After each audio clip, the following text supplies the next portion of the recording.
Rien ne pourra jamais nous priver de la liberté.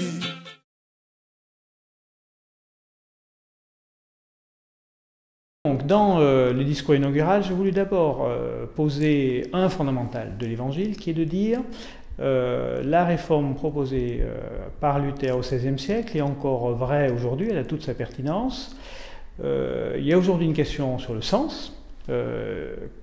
Quel est le sens de ma vie? La réponse de la société, c'est de dire le sens de ta vie, il faut le gagner, c'est-à-dire qu'il faut être capable d'être à la hauteur. Alors que, et donc ce qui peut amener un certain nombre de difficultés parce qu'il y a un moment où on est déclassé, c'est-à-dire on n'est pas ou on n'est plus à la hauteur. Et face à ça, il y a un message de Dieu important, capital, qui dit ce n'est pas le regard des autres qui te donne du sens à ta vie, mais c'est mon regard. Et donc, par ruissellement, je dirais, ça peut permettre de vivre tout à fait autrement. Donc il y a d'abord cette idée-là, centrale. Il me semble qu'on a vraiment une identité atypique, un peu originale, et donc j'ai donné quelques éléments, notamment une lecture de la Bible. Nous considérons depuis le XVIe siècle que la Bible n'est pas un texte qui est la parole de Dieu, mais un texte avec lequel nous devons travailler. C'est un texte inspiré, mais qui n'est pas in texto la parole de Dieu. Le deuxième élément, c'est que nous considérons que le monde n'est pas à honnir, n'est pas à condamner, mais au contraire, il faut s'y engager. Le troisième élément, c'est que pour nous, toutes les questions d'éthique ne sont pas un dogmatisme, c'est-à-dire qu'il n'y a pas de sujet tabou, mais qu'au contraire, il faut, face à une nouvelle question, eh bien, essayer de répondre de façon originale. Ces trois éléments, mais il y en a d'autres, sont vraiment notre carte de visite, je dirais, et il me semble que dans le contexte à la fois de la société, mais aussi le contexte des églises, eh bien c'est une voix qu'il faut faire entendre. Et donc toute la question de notre église, c'est comment fait-on pour transmettre cela, avec quels moyens nous utilisons pour dire ce qui nous met debout et nos convictions, la conviction centrale et puis notre manière luthéro-réformée de dire les choses.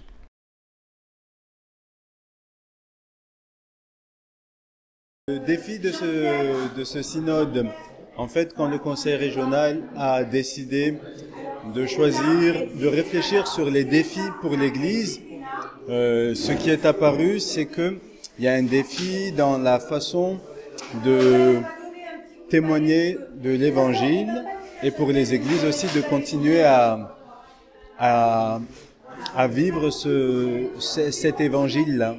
Donc pour nous, nous avons été appelés comme rapporteurs et nous avons proposé de voir cette question sur l'angle de la croissance.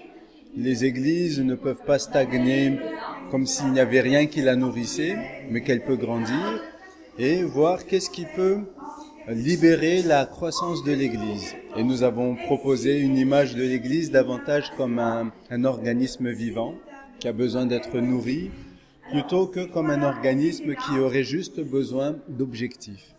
Voilà. Donc nous disons qu'est-ce qui nourrit l'Église et qu'est-ce qui, dans ce qui nourrit l'Église, nous permettra de grandir. Voilà. Et cette croissance de l'Église répond à un défi, c'est il y a une parabole dans la Bible qui dit que le royaume est comme une petite graine, toute petite, mais qui devient ensuite un arbre qui étend ses branches. Donc l'Église peut être cet arbre qui étend ses branches. Et donc comment faire pour que nos branches grandissent et permettent d'être un repère de bonnes nouvelles pour les gens?